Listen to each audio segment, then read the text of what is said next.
Hey team, welcome back to our studio. Ella and I are going to be giving you an insight into what functional fitness really is.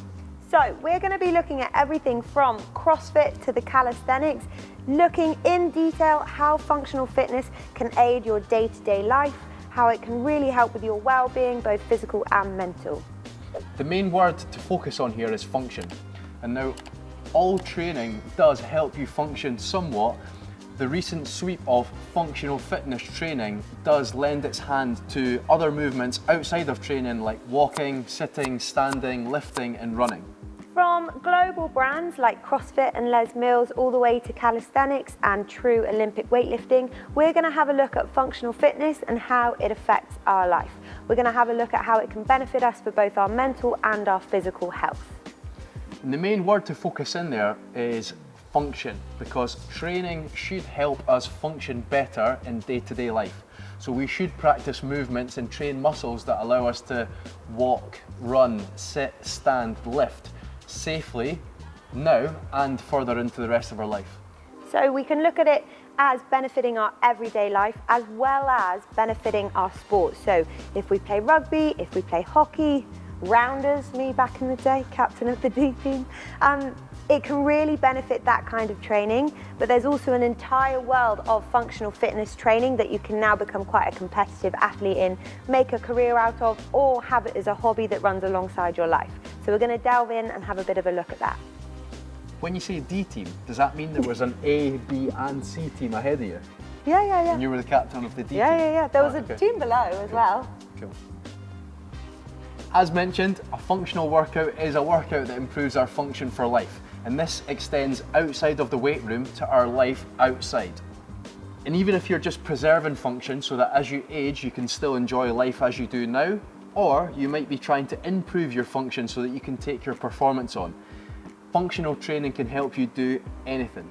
So just to recap, functional fitness is all about building a body that's going to allow you to do things in your everyday life.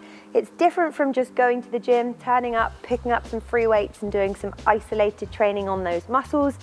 Say if you were at home doing a nice big reach to get something onto the top shelf, and suddenly you put your back out because you've actually only trained a certain muscle in your arm instead of training your entire back to help you move forward with those movements that you do in your day-to-day life.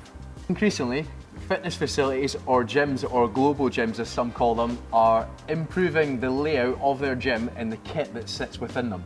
So we can then have such functional fitness workouts taking place on the gym floor, whereas before they might have been restricted to class-based exercise, and the gym floor would be taken up more so with fixed pieces of equipment, treadmills, cross trainers and bikes. All which have their place and do allow us to progress function somewhat, but we have now paved the way for a new style of functional training that allows us to train in the movement patterns that we use, more so than not, out with isolation. Beyond the benefits that functional fitness gives us related to movement, mobility and strength, it's also extended out into its own sport. In fact, there's even a governing body, IF3, International Functional Fitness Federation. Say that 3 times fast. IF3 were actually originally set up to provide structure, leadership and resources for all of those participating in functional fitness. And you can often find when a sport goes to set up a committee like that, it'll be looking to become an Olympic sport eventually. So you never know, we could be seeing functional fitness at the Olympics one day soon. Competitive functional fitness is already a sport that's very much alive and kicking. Let's take a look at CrossFit, for example. So within CrossFit, we start with the CrossFit Open, which is a really accessible competition for everybody and anybody to take part in. But the top athletes, so it's around the top 10% of athletes from the Open, will then progress to the quarterfinals, then we have the semi-finals and the games. The games are really exciting. It's when the top 1% of the sport are playing against one another. The workouts released just before they partake in the workout. So they have to be prepared. The athletes have to be prepared for the unexpected, which we've seen over the last few years with some unexpected movements thrown into these workouts. But it's a really good example of how you need to be prepared for the unexpected.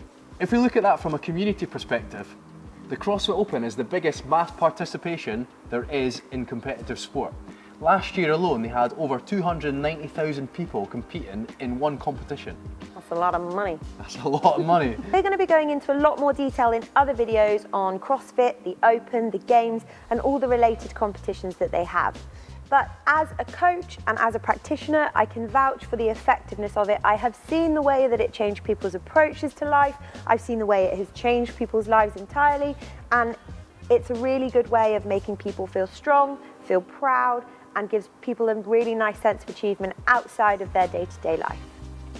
Functional fitness competitions aren't just for the elite, they're really inclusive. So you'll have loads of different divisions, starting from beginners, scaled, then moving up to intermediate and RX, and finishing with the elite. It means loads of people can get involved. You can drag your mum, your dad, your cousin, your aunt, depending on how sporty they all are. But everyone can get involved. If you want to take it quite seriously and be a competitive athlete, there's loads of different avenues and opportunities for you to get involved. To summarise, functional fitness is for more than just your physical health. It's for your mental health and your general well-being. There's loads of different avenues you can take, so you can look at CrossFit, you can look at Les Mills, you can train at gyms around the corner from you and all around the world. There are gyms like Equinox, One Rebel, Orange Theory. And they're all providing classes that anybody can go to. You join the gym and you get stuck in. You can do it at home. There's plenty of stuff you can find online. We've done videos of workouts that you can join in, maybe get a bit of a taste for the functional fitness world, and then take it into a class or a box or a gym, wherever you want, and get involved. If you aren't already taking part in some kind of functional fitness, be it a class or heading along to a gym to follow your own session, I strongly recommend you do, for the benefits that it will give you for a lifetime. If you like what we've been talking about today and want to get involved, then please do check out all of our other YouTube videos. This channel is based around functional fitness. We'll be giving you tips on nutrition, training, how-tos, all the good stuff. So you're going to like, share, subscribe, leave a comment in the box below if you have any ideas of what you want us to cover, and we will see you guys soon.